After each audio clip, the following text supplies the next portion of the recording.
Crop है, एक नागवार फसल है जो कि हमारे काश्तकारों के लिए जो है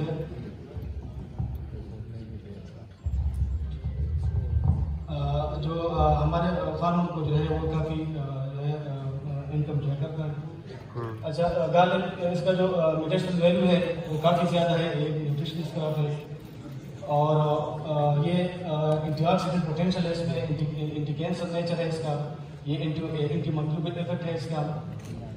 और गार्लिक में जो कंपाउंड्स हैं, जो इम्पॉर्टेंट कंपाउंड्स हैं वो ह्यूमन बॉडी के इम्यून सिस्टम को जो है वो इम्प्रूव करता है। गार्लिक में जो है गार्लिक में जो कंपाउंड्स हैं वो जो कोविड-19 डिजीज़ है उसके खिलाफ इफेक्टिव है और it will contribute for the prevention and treatment of diseases. Obesity disease जो है ये कवर करता है, जितने भी कार्डियोवैस्कुलर डिसऑर्डर्स है, गैस्ट्रिक अल्सर है और कैंसर है। अच्छा, NRC HG1 जो कि इस नेशनल की वैरायटी का नाम है, ये इस्लामाबाद में हमारा एक जरिए इदारा है नेशनल एग्रीकल्चर रिसर्च सेंटर, ये उन्होंने 2017-18 में इसको बाकायदा रजिस्टर करवाया है। इसका जो ब्रीडर था डॉक्टर हुमायूं साहब, अल्लाह उनको बख्शे, वो कोविड की वजह से बहुत हो गए हैं, ये उसका प्रिंसिपल ब्रीडर था इस वैरायटी का। डॉक्टर हुमायूं साहब को ट्रिब्यूट देने के लिए इस वैरायटी का नाम जो है इसके साथ H डाला गया और इस वैरायटी का नाम रख दिया गया NRC HG1। H जो है वो हुमायूं साहब जो इसका ब्रीडर था उसको ट्रिब्यूट देने के लिए इसमें रखा गया है और डॉक्टर हुमायूं साहब को जो है वो सितारे जैसे भी नवाजा गया है। अच्छा, ये जो है दुनिया के टॉप 10 कंट्रीज हैं जहाँ पे ये सबसे ज़्यादा उसकी पैदावार ली जाती है, जिसमें सबसे टॉप पे चाइना है। चाइना जो है वो 20,513,000 टन इसकी सालाना प्रोडक्शन है। उसके बाद इंडिया है जो कि 3,190,000 टन इंडिया की प्रोडक्शन है। फिर बांग्लादेश है। पाकिस्तान जो है वो 15 नंबर पे है दुनिया में, ये 127,000 टन सालाना प्रोड्यूस करता है। अच्छा, ये पैदावार के लिहाज से, यील्ड के लिहाज से दुनिया के टॉप 10 ममालिक हैं जो लहसुन का सबसे ज़्यादा फी एकड़ पैदावार लेता है, जिसमें सबसे टॉप पे उज़्बेकिस्तान है जिसका फी एकड़ पैदावार 12.96 टन फी एकड़ है। फिर हैटी है, फिर चाइना है। चाइना का जो है वो जो पैदावार की सलाहियत है जो वो 10 टन फी एकड़ है। पाकिस्तान की जो पैदावारी सलाहियत है वो 3.8 टन फी एकड़ है, जो कि बहुत लो है अगर हम ऊपर के जो टॉप कंट्रीज हैं उनके साथ इसको कंपेयर करें।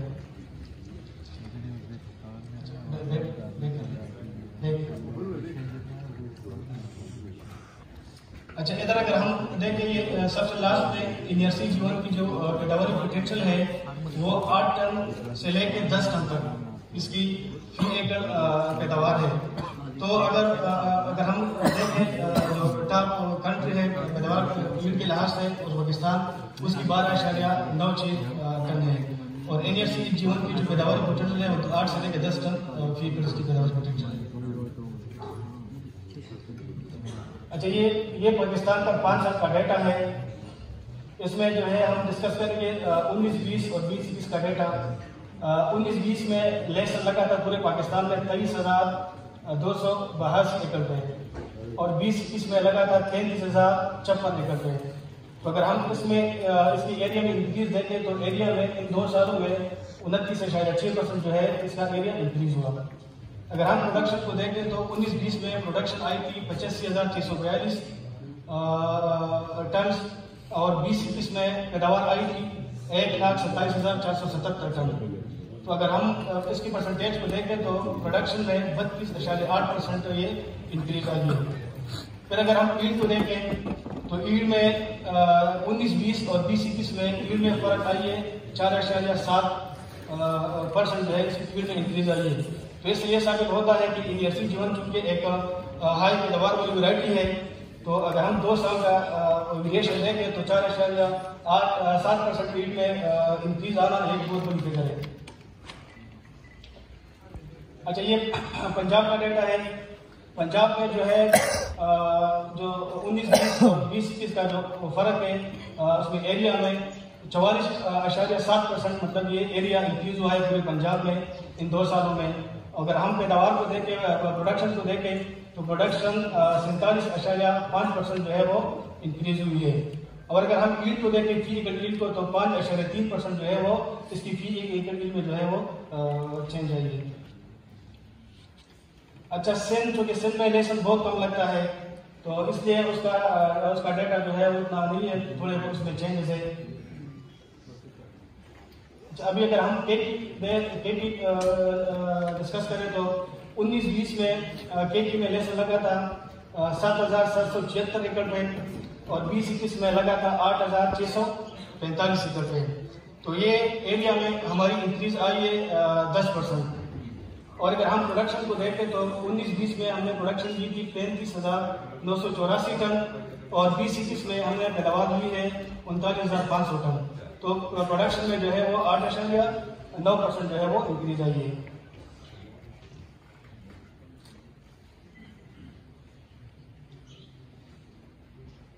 अच्छा, बलूचिस्तान में भी जो है लेसन इतने ज़्यादा एरिया पे नहीं लगाया जाता।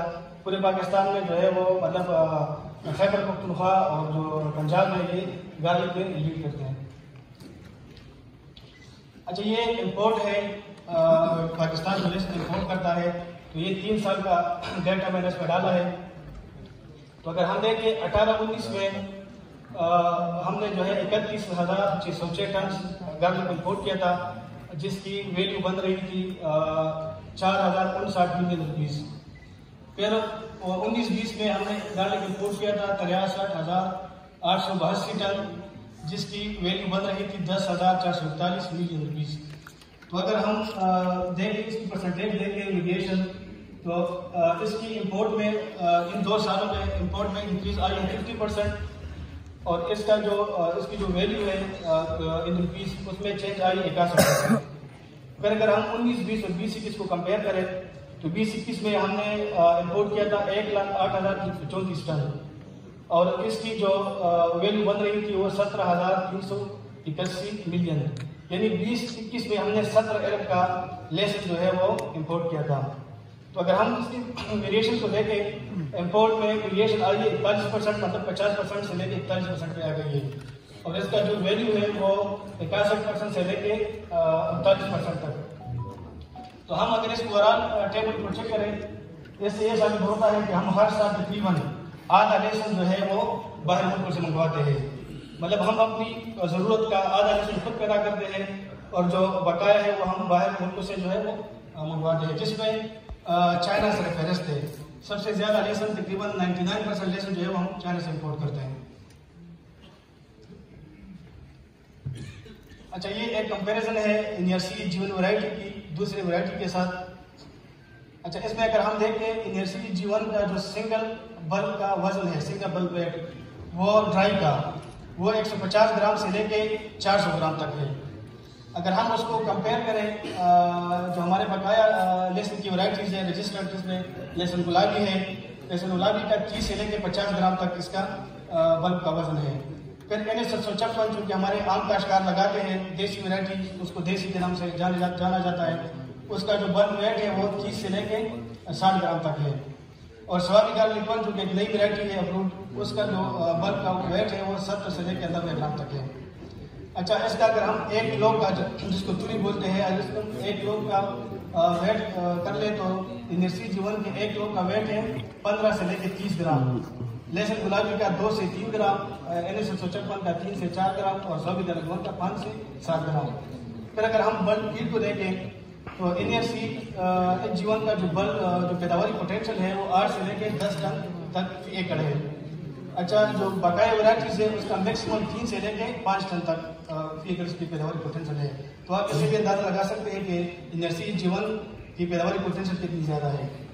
फिर अगर हम जाए इसके शेल्फ लाइफ पे, तो इनियर्सी जीवन का जो शेल्फ लाइफ है वो ऑलमोस्ट 2 ईयर्स है, मतलब 2 साल तक हम इनियर्सी जीवन को स्टोर कर सकते हैं बगैर किसी परेशानी के। मतलब ना ये स्प्राउट होता है, ना ये गलता है, ना ये खराब होता है। और जो बकाया वेराइटीज है हमारी देसी टाइप, उसकी जो शेल्फ लाइफ है वो मैक्सिमम 3 से लेके 4 माह तक है। अच्छा, ये इसका ईयर वाइज इनकम की थोड़ी सी कंपैरिजन है। चूँकि 17-18 में ये वेराइटी रजिस्टर्ड हुई थी, तो 17-18 में इसका जो ड्राई प्राइस का पर केजी के हिसाब से वो 200 से लेके 500 तक, मतलब ये ड्राई फॉर्म में जो है वो बेचा जा रहा था। फिर 18-19 में भी वही रेट जो है कायम रहा, 200 से लेके 500 तक। फिर 19-20 में इसका ड्राई का रेट जो है वो 400 से लेके 2000 तक, मतलब 400 से ड्राई रेट शुरू हुआ था और सीजन के आखिर में 2000 में जो है वो मैक्सिमम ड्राई पर केजी सीड जो है बिका था इसका एनएससी जीवन का।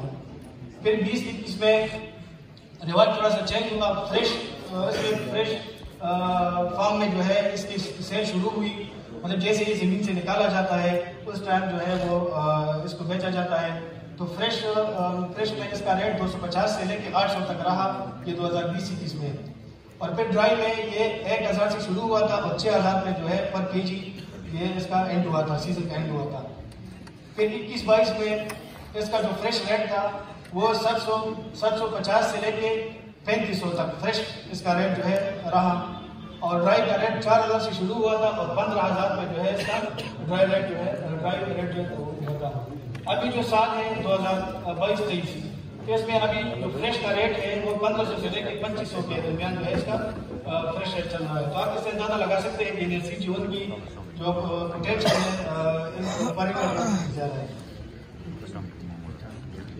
ये खराब है एनएससी जीवन का फील्ड कंडीशन है। अच्छा, ये एनएससी जीवन जो है ये हार्ड ड्रिंक वेराइटी है, तो ये मार्च के महीने में फूल निकालता है जिसको स्केप कहा जाता है। ये तकरीबन 20 मार्च से शुरू हो जाता है। तो जितने भी हमारे फार्मर्स हैं, काश्तकार हैं, उनको मतलब ये मैं कहता हूँ कि जैसे ये निकलना शुरू हो जाए तो इसको तोड़ना चाहिए, क्योंकि अगर इस स्टेप को ना तोड़ा गया तो इसका जो बल्ब है वो फिर बहुत छोटा बनेगा। तो ये 20 तकरीबन ये ग्रेजुअली निकलता है और ग्रेजुअली इसको तोड़ना पड़ता है। तो 20 मार्च से ये स्टार्ट लेता है और तकरीबन मतलब 10 से लेकर 14 दिन के दरमियान आपने ग्रेजुअली इसको तोड़ना है। इसकी हार्वेस्टिंग जो है मैनुअली भी होती है। अच्छा, एनएससी जीवन की जो सबसे बड़ी खूबसूरती है, उन्होंने हमारे जितने भी हमारे किसान उनको मॉडल बनाया है। जितने भी जीवन के काश्तकार हैं वो मॉडर्न टेक्नोलॉजी जो है अडॉप्ट कर रहे हैं। तो अभी अल्हम्दुलिल्लाह एनएससी जीवन के लिए जो है हार्वेस्टर भी बनाया गया है, इसके लिए प्लांटर भी बनाया गया है, इसके लिए जो है रेस्ट बिड मशीन भी बनाई गई है। तो ये अभी एक टेक्नोलॉजी क्रॉप है। ये इसकी मैनुअल हार्वेस्टिंग है जो कि बहुत मुश्किल से ये मैनुअल हार्वेस्ट किया जाता है। ये इसका पौधा है, इसका बल्ब है, आप देख सकते हैं। अच्छा, गार्लिक में मतलब हम इंटरक्रॉपिंग भी कर सकते हैं, क्योंकि जो हमारा केपी का जो सेंट्रल जोन है स्वाबी, मर्दान, चासद्दा, उसमें फार्मर टोबैको भी काश्त कर सकते हैं। तो मतलब एनएससी जीवन में टोबैको को हम एज इंटरक्रॉप लगा सकते हैं।